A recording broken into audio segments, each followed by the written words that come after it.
Now, I've talked about this a couple of times and never really put it totally together until I went back to Hesiod and Ovid and all of these earliest writers. Now, and then it led me to Ezekiel and all of the biblical texts that refer back to and forward. It's just phenomenal what has been written. Absolutely stunning when you start to really look at what they said and what is really truthfully actual fact. Was it because of whom kings of the earth have shut their mouths in awe and said, we never knew, we never understood? All right, the kings of the mouth they have shut their mouths. They will not open their mouth in front of me. I can guarantee you that, because they know they're wrong. And they never understood. They never understood. I hope they understand now, but I got a feeling most of them don't.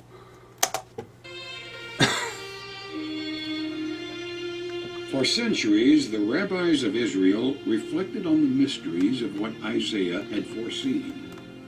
Some suggested that Isaiah was predicting two messiahs, two deliverers, one in the military legacy of King David, another who, like the patriarch Joseph, would rescue his people through suffering. Excuse me. I got to be honest with you. I go more with the David line myself. I want to confront the people that it said. Somebody has to come and present evidence that will shame them and that will make them shut their mouths and say, we're sorry, we never understood. And that's what I'm trying to do. And I'm telling you, they're shut their mouths, but I don't know if they understand or not. There's no response. And it's not going to bode well for them. I can guarantee you that. Not from what I can see, and not from what is visibly seen on the earth right now. It all relates to what was written. And what was written is fact, which seems to be fact as far as I'm concerned. There's a lot of people got a lot of bending knees to do right now.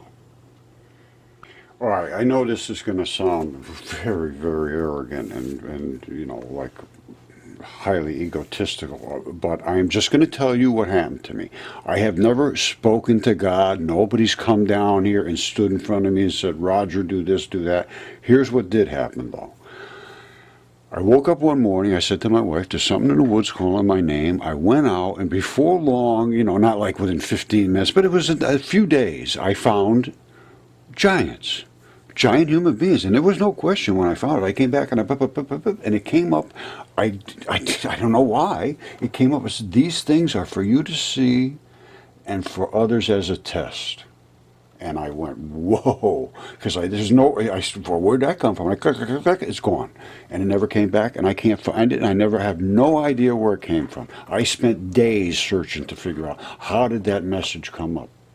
Never found it. So I just started investigating the mud fossils, and sure enough, I figured, wow, this is fabulous. Oh, they're going to go crazy. Well, they went crazy against me, and they fought back, and the angels fought back. No, but they won up till now. But they can't win forever, because the truth is blindingly clear. So they're talking about two messiahs, two deliverers. Well, I'm starting to think I am the second deliverer. I got that message that said, go look in the woods. These things are for you to see and for others as a test. And once that happened, everything I could see, I saw. And the earth is made of gigantic creatures. They're in space. There's dragons everywhere. And giants, they're everywhere. I have them DNA certified. They're in my property. They're everywhere.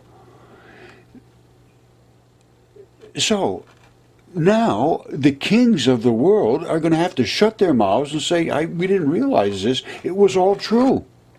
Now what are you going to do? This is a very, very, very serious moment in history. And it's been treated like, just silly. With the evidence incontrovertible. If you don't know what that means, it's damn certain. And they refuse to see it, and that was written as well. They will ever be seeing and they will never see. They will ever be hearing and they will never hear. Their eyes are closed to truth.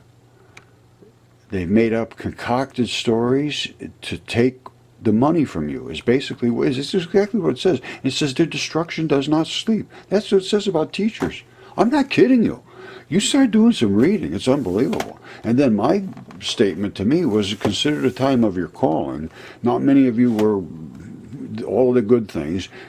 Some of you were despised, which is me, and you're going to be the one that are going to make, you're going to shame the strong.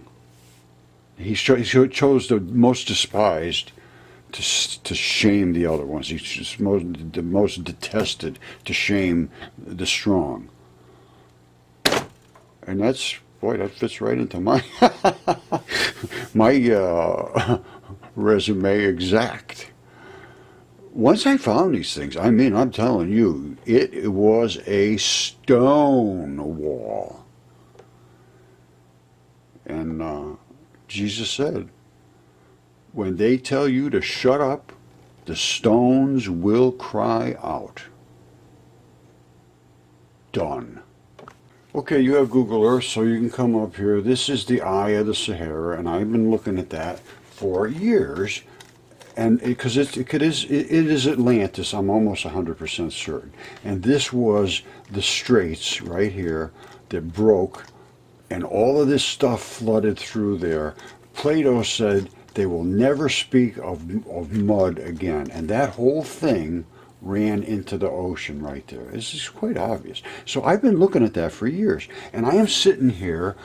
I wasn't looking at it at this time. I was doing something else. I don't remember what I was doing. But all of a sudden, from behind me and back that way, the TV says, looking, because I'm sitting here thinking, I'm wasting my time. What an idiot I am.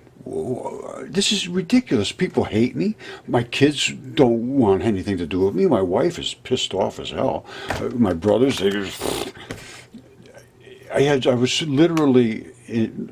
I'm not kidding, I was literally in tears. And I heard from behind me, look in Morocco. And I turned around and looked at the TV set, and there's a car commercial on it. Nothing about Morocco. I said, I don't know where the hell that came from. I turned back around and said, what the hell?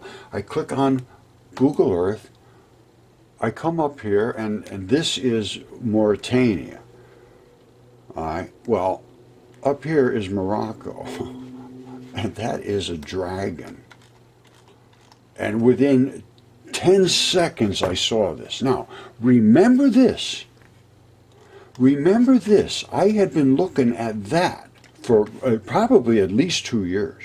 Never did I see the fish, which is obviously a gigantic fish, and his tail is there, and his fin is up here, and the dragon spits something onto his fin, trying to kill him, and the dragon itself was killed.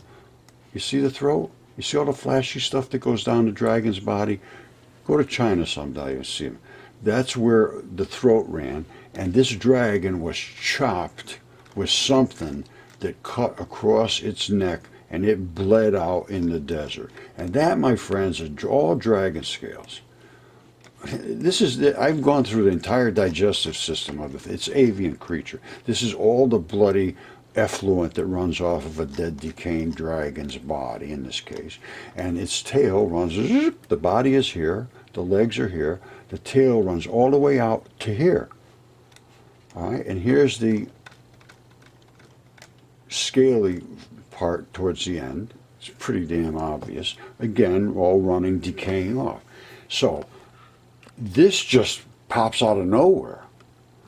So, but before this, this was like right around the time when they dismissed the head on TV, and everybody's laughing at me more and more and more. Well, my mother-in-law dies, and my father-in-law has already been dead. At that funeral, now I'm holding the feather of truth here. When I hold that feather, and I tell the truth anytime, I'm not telling him no lies. At that funeral, I saw 100%, no question whatsoever, my father-in-law walk over towards the casket, which was here, and all of a sudden my mother-in-law boop, pops up here. And my father-in-law walks over. He's dead. He's gone. I don't know how he got there. And I mean, it was just as absolutely like a person. You couldn't see through him. He was just like a person walking up. Huge smile on his face. My mother-in-law is here looking at him. He's like so receptive, and she's like, whoa, whoa. She's just blown away. Absolutely stunned look on her face. And I'm going, whoa. I told my wife about this, and you know, my wife is kind of hard to deal with about any of this stuff. She doesn't want. So that was another thing that really depressed me. Nobody would listen to me about that. And then I hear the dragon thing, and I see the dragon. I show the dragon. My own cousin, who is a PhD psychologist, teaches psychology and has a practice. I forced her to see the dragon, because she wouldn't look at it for a couple of years. Finally, I said, she was in my house. I said, if you're going to be in my house, I'm going to force you to look at this dragon. When she looked at it, she said, all right, so what? And I said, you've been telling me I'm delusional for years. And she says, you are delusional. I said, I'm delusional? That's a dragon. I said, you told me I'm the one that's delusional. She says, we were just wrong. You're the one that's delusional. And she's a psychiatrist. And a teacher. So, I mean, I love her. She's my cousin. I see the things that were written were true. There's people just cannot leave the zone they're in for reality. And those people are going to be in trouble. I'm sorry, sweetie. I love you, but it ain't going to work out too good for you if you don't come around to thinking. You know, I mean, PhD, psychologist. I say you're delusional. You say I'm delusional. Well, I guess we're both locked in a delusion. Okay, so these things are for you to see and for others as a test. Well, nobody's passing the test. My family, I literally hated me after this, and my wife still is not happy about this whatsoever. And nobody paid any attention to it, and they think I don't know what they think, because they don't talk to me. I'm not kidding you. It's just the way it is. Nobody wants to talk about this at all. So you walk around being lost and not understanding.